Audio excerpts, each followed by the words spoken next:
नमस्कार दोस्तों, ये मेरे पास जो एलईडी डेकोरेटिव एलईडी लैम्प होता है तो रिपेयरिंग के लिए आया था।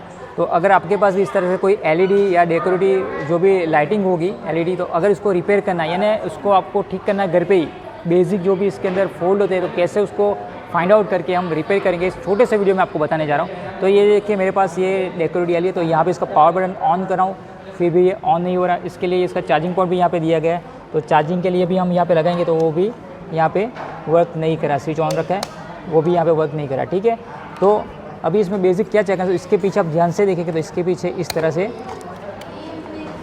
सेल लगे रहते हैं। तो ये देखिए सेल मैंने थोड़ा अभी खोल के रखा है मगर आपको बताने के लिए। देखिए अभी तो इस तरह से इसको प्रेस करना रहता है और ये सेल होंगे, तो ये 1.5 के सेल लगे रहते हैं। अगर ये सेल डाउन हो जाते हैं तो उसकी वजह से भी आपका जो ये एलईडी डेकोरेटिव एलईडी है वो वर्क नहीं करता। तो इसके लिए हम क्या करेंगे, सबसे पहले ये सेल को चेक कर लेंगे। और ये मैं इसके अंदर 3 स्क्रू लगे रहते हैं, 1 2 3, तो मैंने ऑलरेडी निकाल के रखा है। ठीक है, तो वो भी मैं आगे चल के बताऊँ क्या इसके अंदर फॉल्ट है। तो अभी सबसे पहले हम क्या करेंगे, इसको यहाँ पे रख देते हैं और मैं सेल चेक करके बताऊँ। उसके लिए आपको मल्टीमीटर चाहिए, तो मल्टीमीटर में वोल्टेज पे डीसी रखेंगे यहाँ पे। ठीक है, मल्टीमीटर में डीसी पे रखेंगे और जो 1.5 वोल्ट के डीसी है वो चेक कर लेंगे। तो ये देखिए हमें कितना बताया, आप शो करा देखते जाएंगे। 1.6 वोल्ट आ रहा है, 1.6,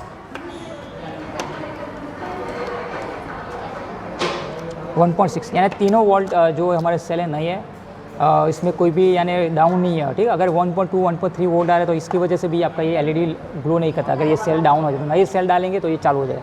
तो अगर यहाँ पे हमारे यहाँ पे क्या हो रहा है, ये नए सेल है फिर भी ये वर्क नहीं करता, तो इसके लिए फिर इसको खोलना पड़ेगा। तो इसके 3 स्क्रू मैंने जिस तरह से बताया आपको, इस तरह से यहाँ से 3 स्क्रू लगे वो निकाल देना। जैसे निकालेंगे तो इस तरह से आपको ऐसा व्यू मिलेगा।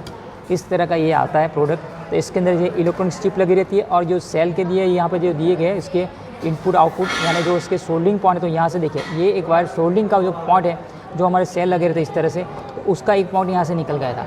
ठीक है, उसकी वजह से ये सेल का जो वोल्टेज मिलना चाहिए जो हमारी एलईडी है उसको मिल नहीं रहा, इसकी वजह से ये ऑन नहीं हो रहा था। तो अभी सिंपल क्या करेंगे, अभी मैं आपको यहाँ पे सिंपल टच करके हम देख लेते कि क्या होता है। तो यहाँ पे सिंपल यहाँ पे अभी टच करके बताऊँ।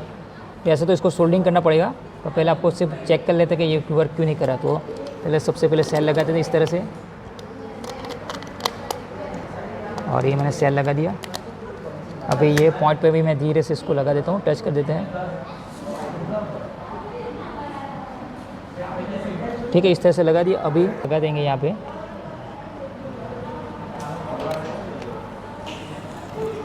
तो ये देखिए अभी ये हमारा ऑन हो चुका है। ये जिस तरह से वर्क कर रहा है यानी वायर जो निकल गया तो उसकी वजह से ये हमारा जो एलईडी डेकोरेटिव एलईडी वो ऑन नहीं हो रहा था। तो अभी देखिए यहाँ से इसको मैं बंद भी कर रहा हूँ और ऑन भी कर रहा हूँ। ठीक है, ये अभी बंद हो गया। तो जो मोस्टली दिक्कत आती है तो इसकी अगर देखिए ध्यान से देखेंगे जो भी हमारे एलईडी लैम्प होंगे तो इस तरह इसके जो चार्जिंग के लिए जो पॉइंट है यहाँ से वायर निकल जाते हैं, या फिर जो इसके सेल लगे रहते हैं उसके यहाँ पे जो कनेक्टर होते हैं उसके वहाँ से वायर निकल जाते हैं, या फिर ये जो पीसीबी ख़राब हो जाता है तो फिर इसका कुछ नहीं होगा, आपको रिप्लेस करना पड़ेगा। मगर यहाँ से ऐसा वायर निकल जाएंगे तो इजीली आप सोल्डिंग करके इसको कर। अभी यहाँ पे मैं इसको सोल्डिंग कर दूँगा, या आप टैप भी लगा सकते हैं, सोल्डिंग करके भी इसको हम चला सकते हैं। तो आई होप दोस्तों ये छोटी सी इन्फॉर्मेशन आपको अच्छी लगी हो, तो वीडियो को लाइक और चैनल को सब्सक्राइब करना बहुत मत भूलिए। मिलते हैं वीडियो में। Thanks for watching. जय हिंद, जय भारत।